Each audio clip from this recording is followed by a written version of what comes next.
They told you to be kind. They told you to share. They told you to think of others first, to quiet your needs, to silence your anger, to hide your hunger. And maybe you thought this was love. Maybe you thought this was safety. But in truth, what they were teaching you was how to erase yourself. They told you selfishness was bad, and so you learned to live for others. You became sensitive to every mood in the room, scanning faces, reading tones, adjusting yourself so no one would be angry, so no one would abandon you. You became what Jung would call a false self, a mask worn for survival. And yet, beneath the mask, the child inside of you never died. That child is the empath, the one who feels too much, who absorbs the shadows of others, who carries burdens that do not belong to them. But the empath is not born from light. They are born from the prohibition of being selfish. They are born from being denied the right to simply exist as themselves. Jung's final message, if we read his work carefully, is this: the empath is not a gift from the heavens, but a wound disguised as virtue.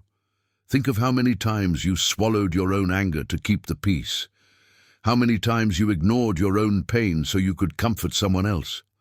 How many times you said yes when every part of you was screaming no. You have felt this, the quiet collapse inside your chest when you betray yourself for the approval of others. And what is the cost? Slowly, you vanish. Slowly, you become a mirror reflecting everyone else's needs, while your own go unseen.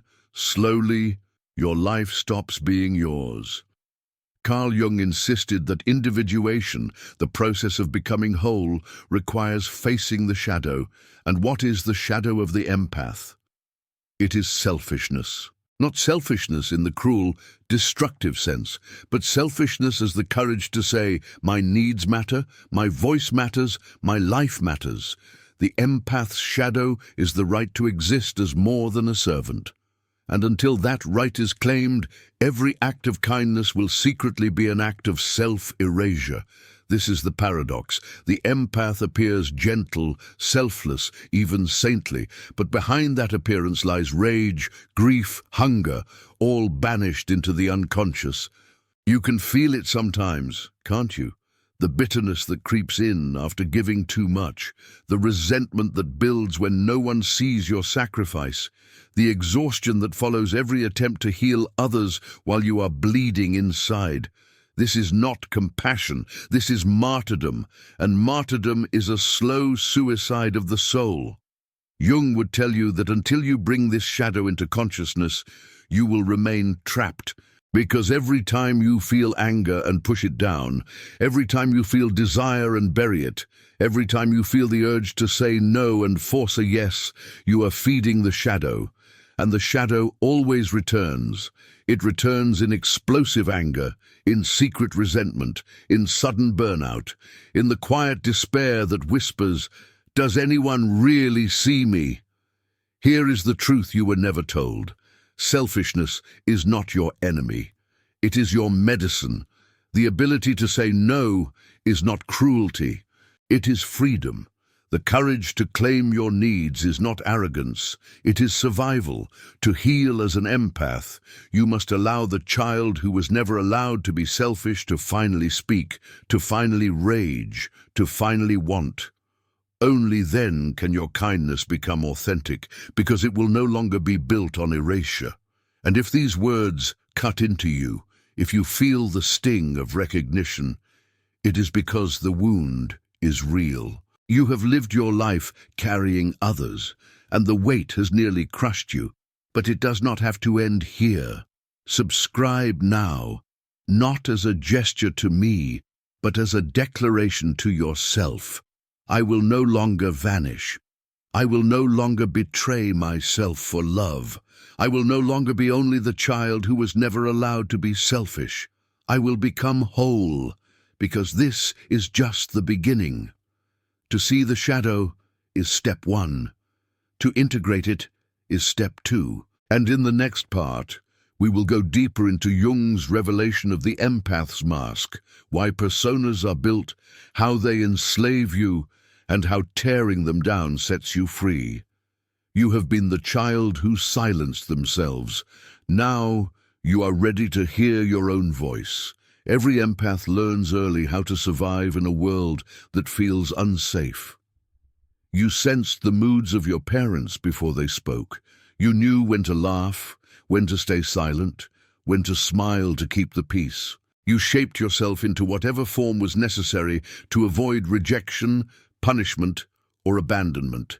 And what you built was what Jung called the persona, the mask. The persona is not inherently evil.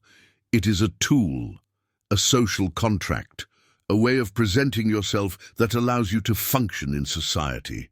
But for the empath, the persona becomes a prison, because the child who was never allowed to be selfish learns that the mask of kindness is safer than the truth of their own desires.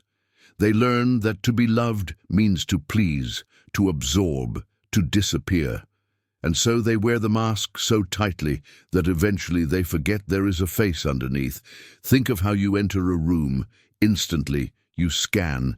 You feel the tension, the undercurrents, the energy no one else seems to notice. And without realizing it, you shift. You soften your tone. You adjust your posture. You speak words you don't fully mean. You laugh at jokes that aren't funny, all to keep the mask intact. And people praise you for it. They say you're kind, patient, understanding, so easy to be around. They love the mask, but they never see you. And here lies the tragedy. The more successful you are at playing the role, the more invisible you become. You are loved not for who you are, but for the performance you give. And every compliment that feeds the mask starves the self. Slowly, you begin to wonder if there even is a real you behind it all, or if you are nothing more than reflections of everyone else's needs. Jung warned of this danger. He wrote that the persona, if mistaken for the self, leads to emptiness, neurosis, collapse, because no mask, no matter how perfect, can substitute for a living soul. And eventually, the mask cracks, sometimes in burnout, sometimes in rage, sometimes in the quiet realization that you have built an entire life around being who you thought others wanted you to be. You have felt this, haven't you? The exhaustion after social gatherings, where you smiled for hours but felt hollow inside, the loneliness of being surrounded by people who admire you but do not truly know you, the bitterness of realizing that the more you give, the less you are seen. This is not love. This is consumption. They are feeding on your persona while your soul starves in silence. And yet there is a truth beneath the mask, a self waiting in the shadows.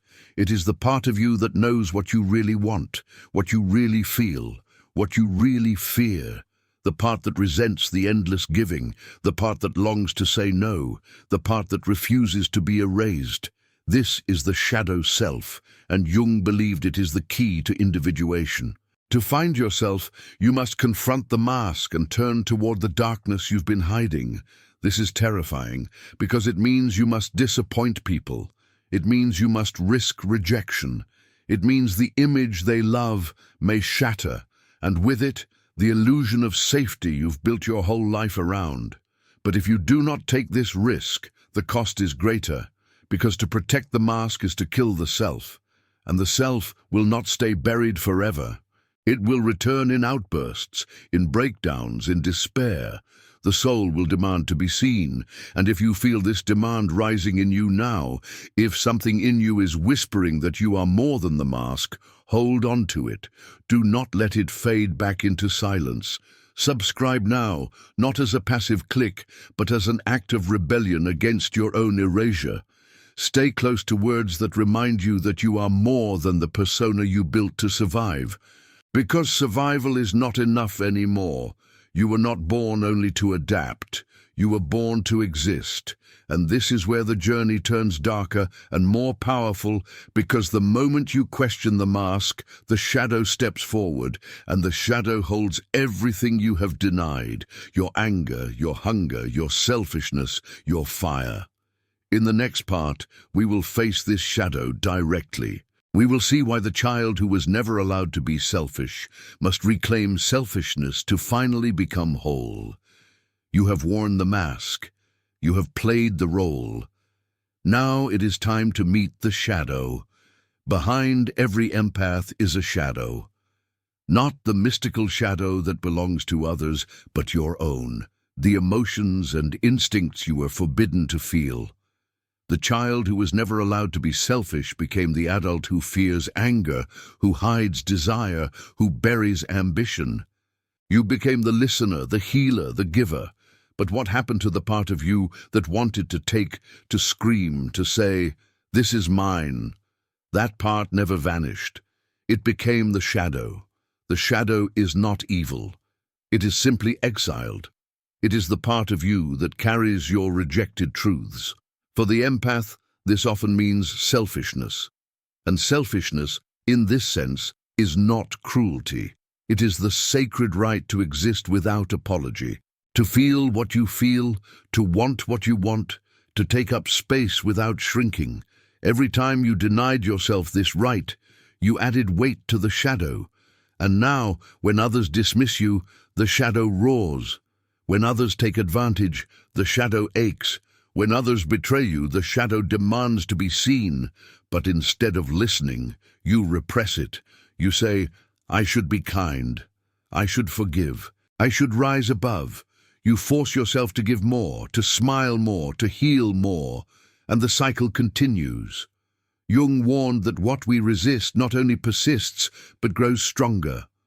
The shadow you deny will shape your fate until you claim it.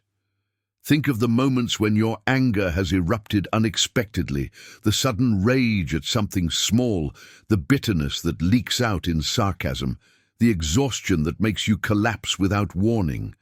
These are not failures of kindness. They are the shadow breaking through. They are the child screaming from behind the mask, "What about me?" Here is the truth no one told you. If you want to stop being consumed by others, you must learn to be selfish, not destructive, but sovereign, not cruel, but whole. Selfishness is the medicine that heals the empath's wound. To say no is not betrayal. To set boundaries is not rejection. To claim space is not arrogance. It is life. And yes, this will terrify you.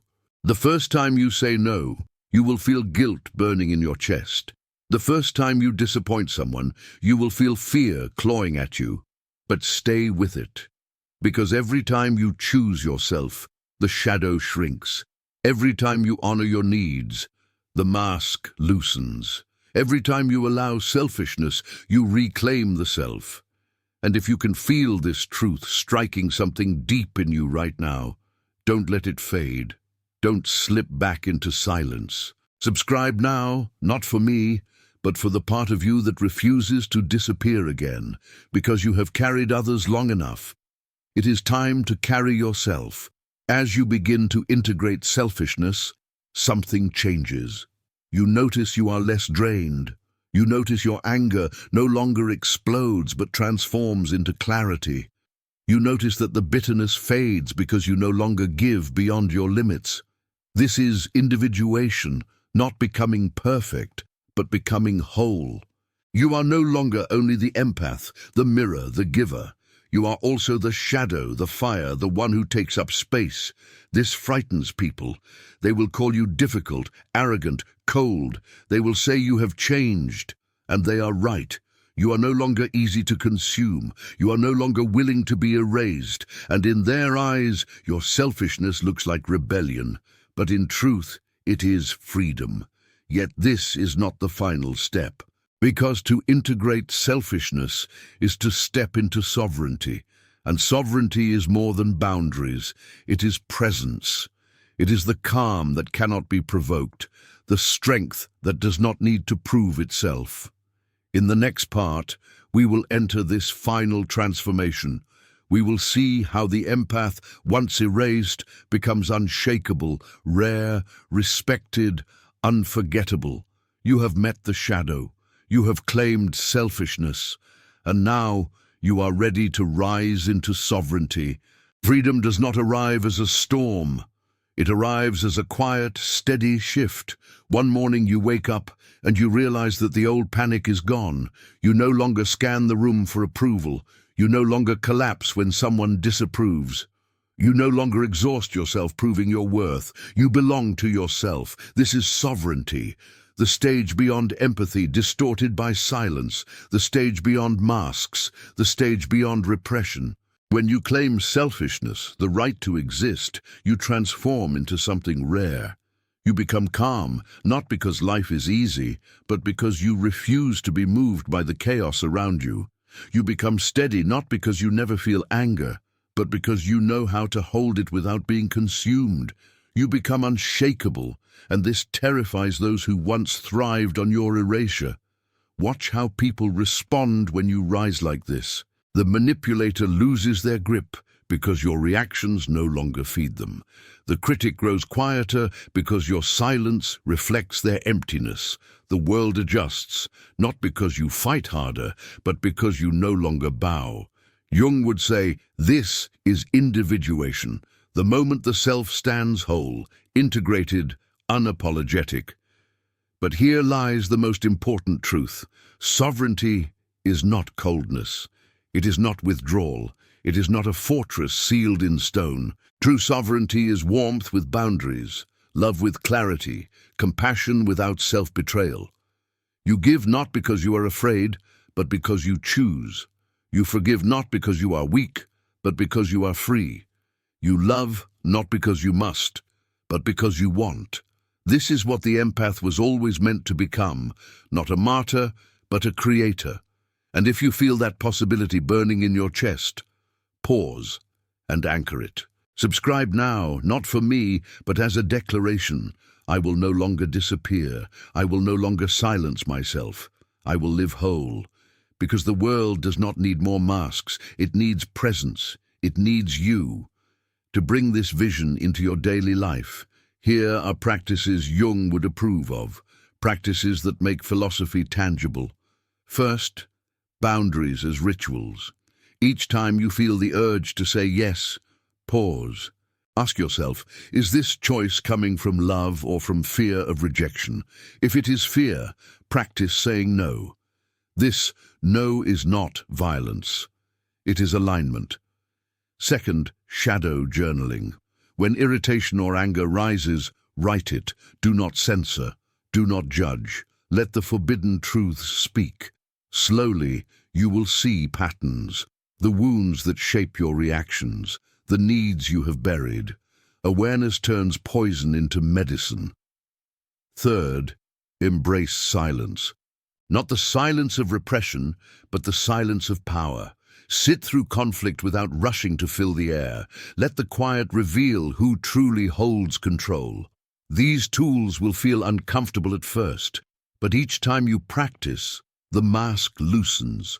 Each time you honor yourself, the shadow shrinks. Each time you step into selfishness, you grow whole. And one day, without fanfare, you will realize, no one can make you vanish again. You are here, fully, completely. This is the empath's final transformation, not the fragile child who could not be selfish, not the masked adult who lived only for others, but the sovereign soul who is calm, unshakable, free. If you are ready to claim this life, write it into existence now. Comment, I choose awareness, if you are ready to begin. Comment, I am unshakable, if you are walking this path. Comment, I am free, if you refuse to disappear again. And subscribe. Because this journey does not end here, it begins here. The next step is waiting, and the self you have hidden is ready to walk into the light.